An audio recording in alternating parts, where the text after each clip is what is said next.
Sa ngayon po, ang mundo ay nakatitig sa dalawang magkaibang direksyon. Sa digital chart ni Michael Saylor at sa nagbabagang tensyon sa Middle East. Habang ang lahat ay kinakabahan po sa pagbagsak ng presyo ni Bitcoin patungong $71,500. Yan, check po natin ang chart ni Bitcoin. Siya po ngayon ay naglalaro sa presyong 71,084.70 USD. Ayan, at nandito lamang po siya malapit sa ilalim ng ating major resistance na 71,629.99.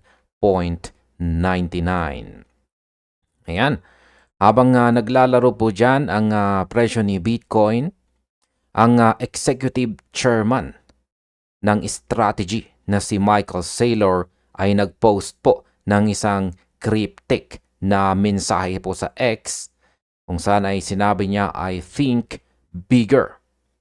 Kasama nito ang sikat na orange dots chart na nagpapakita po ng bawat pagkakataon na bumili ang kanyang kumpanya ng Bitcoin.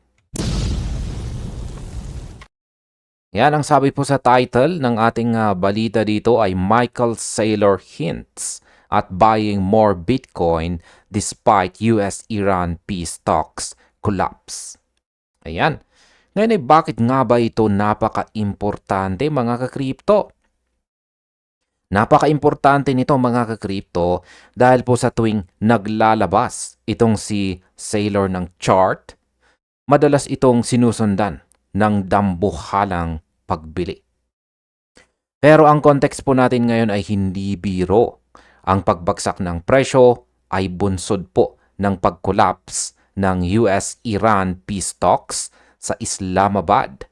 Ito po ang pinakamalaking direct interaction ng dalawang bansa sa loob ng ilang dekada. Pero natapos ito ng walang konsensus. Kaya sa video na ito ay pag-uusapan po natin ang balita dito mula po sa ating source na si CoinGape tungkol po sa geopolitical crisis na ito at kung bakit sa kabila ng banta ng gyera, mas lalong nanggigigil itong si Michael Saylor na humakot ng Bitcoin. Yan, umpisahan po natin ang tungkol sa pagbagsak ng peace talks sa Islamabad. Yan ang pag-uusap po sa pagitan ng US at Iran na ginanap po sa Islamabad ay tumagal ng maraming oras. Marami po ang umasa na ito na ang simula ng de-escalation. Pero nabigo po ang lahat. Ang pangunahing dahilan ay hindi po nagkasundo sa nuclear commitments at sa kontrol ng Strait of Hormuz.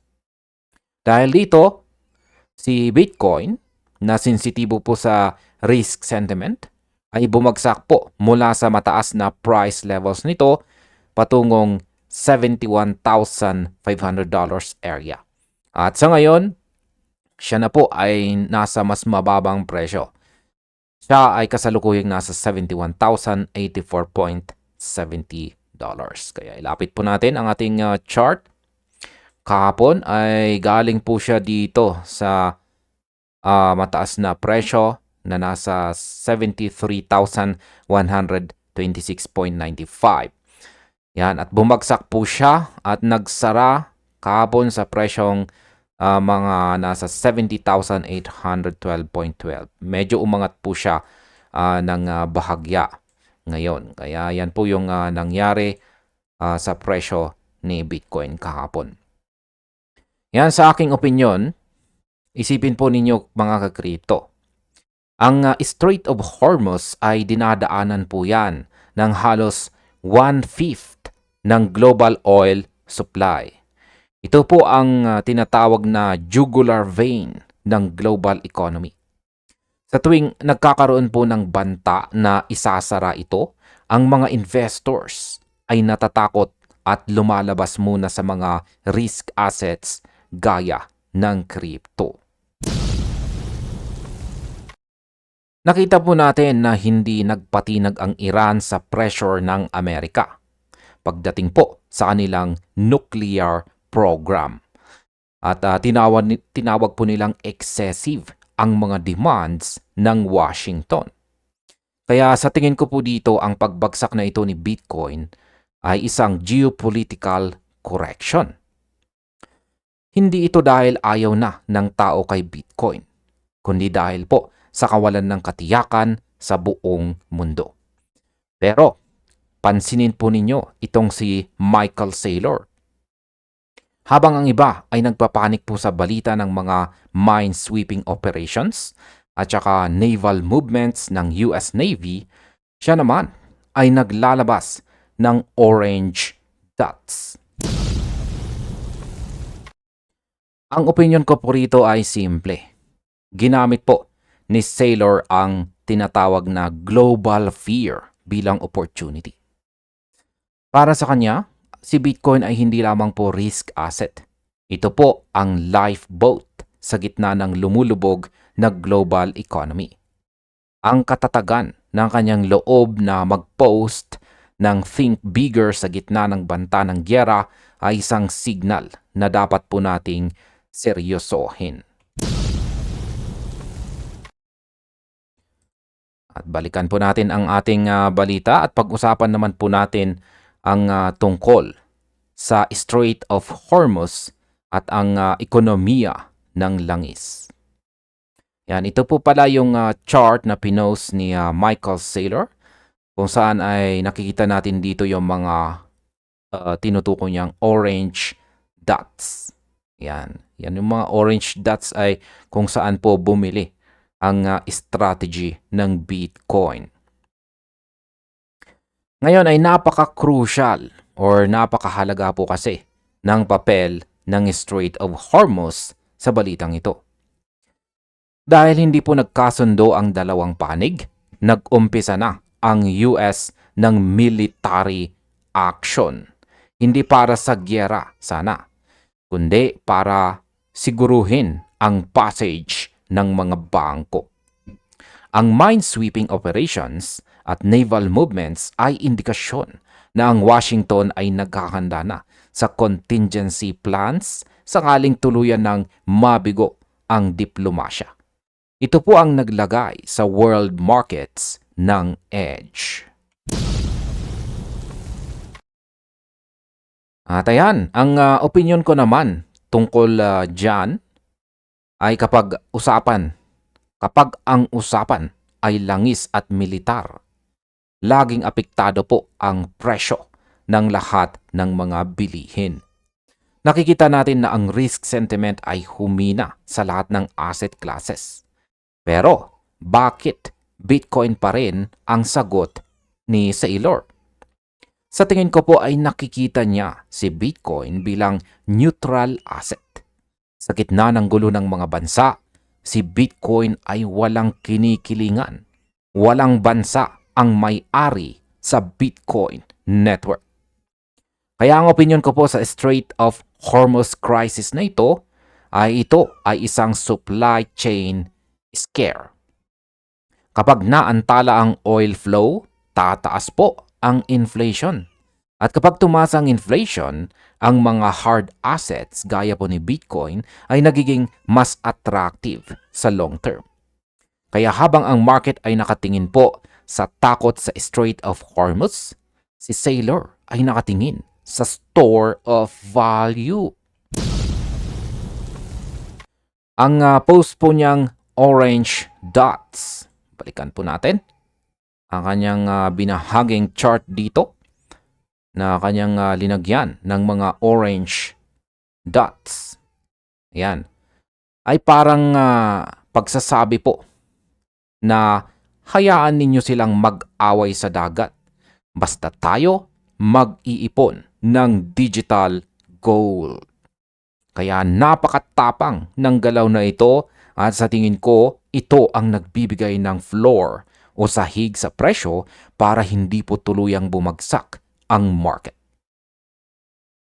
Ngayon ay pag-usapan naman po natin ang strategy Yan ang tungkol po sa Strategy Bitcoin Treasury Update. Ayan, sa kabila po ng madilim na macro backdrop, hindi po tumigil ang strategy. Sa kasalukuyan, ang kumpanya po ay may hawak na Bitcoin Treasury na nagkakahalaga ng halos $54.84 billion. Ayan po, ulitin ko, halos $54.84 billion. At heto po ang mas matindi. Noong nakarang linggo lamang, bumili po uli sila ng $330 million na BTC. Ang pagbili na ito ay nangyari rin matapos mag-release si Saylor ng Orange Dots chart. Ngayon, ang opinion ko po rito ay isang malaking pattern po ang nakikita ko dito. Noong huling linggo po ng March ay itinigil nila ang 13-week purchase string nila. Marami po ang nag-isip na tapos na ang accumulation. Pero ngayon, sa gitna ng April, muli po silang nanggugulat. Mayroon silang $42 billion ATM facility sa abot tanaw. Ibig pong sabihin, mayroon silang dambuhalang war chest para bumili pa ng mas maraming Bitcoin. Kaya ang opinion ko po sa strategy na ito ay aggressive financial engineering. Hindi lang sila basta bumibili. Ginagamit nila ang kanilang stock or STRC para mag-fundraise at ipambili ng Bitcoin. Ang timing po ni Saylor ay palaging kontraryan. Kapag lahat ay natatakot dahil po sa US-Iran talks collapse, doon po siya pumapasok. Kaya para sa akin, ang $54 billion na hawak nila ay hindi pa ang end game. Kung matutuloy po ang susunod na spree ng pagbili ngayong linggo, ito po ang magpapatunay ng strategy ang pinakamalaking institutional bull sa kasaysayan. Ang orange dots ay hindi lamang po basta mga dots. Ito po ay target acquisition. Ngayon ay pag-usapan naman po natin ang tungkol sa Think Bigger. Ano nga ba ang susunod na linggo? Ang social media post ni Saylor na Think Bigger ay itinuturing ng marami bilang teaser para sa panibagong Bitcoin acquisition.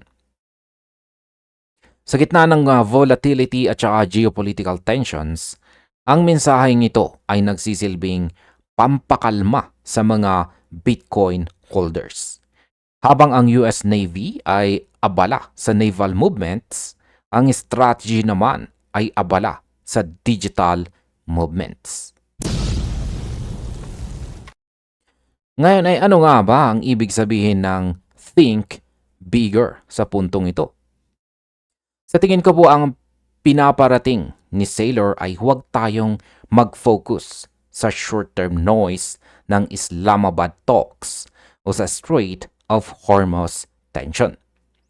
Ang big picture ay ang debasement ng fiat currencies habang nagkakagulo ang mga gobyerno. Ang presyo po ni Bitcoin ay ngayon sa kasalukuyan ay pwede pong maging bargain sa loob ng ilang buwan kung matutuloy ang supply shock mula po sa halving at sa institutional demand. Kaya ang opinion ko po para sa susunod na linggo, asahan po natin ang mas mataas na volatility hanggat wala pong linaw sa US-Iran relations. Ang presyo po ng langis ay magkakabit sa isang nervous dance. Pero bantayan po ninyo ang susunod na filing ng strategy. Ang orange dots chart ay bihira pong magkamali. Kung bibili nga sila uli ngayong linggo sa gitna ng tensyon, ito po ang magiging ultimate confidence vote para sa buong crypto market. Ang mensahe po ni Saylor ay malinaw. Sa mundong puno ng war talk, si Bitcoin ang tanging peaceful na exit strategy. At ayan sa kabuuan, nakita po natin ang dalawang magkasalungat na persa. Sa isang panig, ang banta ng military conflict at ang pagbagsak ng diplomasya sa Middle East na nagtulak po sa presyo ni Bitcoin na nasa 71,084.70 ngayon. Ayan. Sa kabilang panig naman, ito naman po ang hindi matatawarang paninindigan ni Michael Saylor ng strategy dito. Ayan, kung sana ay patuloy po sila na bumili at mag-ipon. Kaya ang balita po natin dito ay paalala na sa mundo ng investment, ang context ay lahat. Ang US-Iran crisis ay seryosong usapin na nakaaapekto sa global economy. Pero para po sa mga Bitcoin maxi na gaya po ni Saylor dito, ito po ay isa lamang speed bump sa roadmap patungo sa global adoption. Kaya manatiling alerto po tayo sa balita sa Strait of Hormuz, pero wag po nating kalimutang mag-think bigger gaya ng payo ng mga orange dots ni Michael Saylor dito. Ang digital gold ay sinusubok na naman ng panahon. At kasama po ninyo ako dito sa pagbabantay kung sino ang mananaig sa labanang ito. At hanggang dito na lamang po tayo sa video na ito mga ka-crypto. Marami pong salamat sa panunood.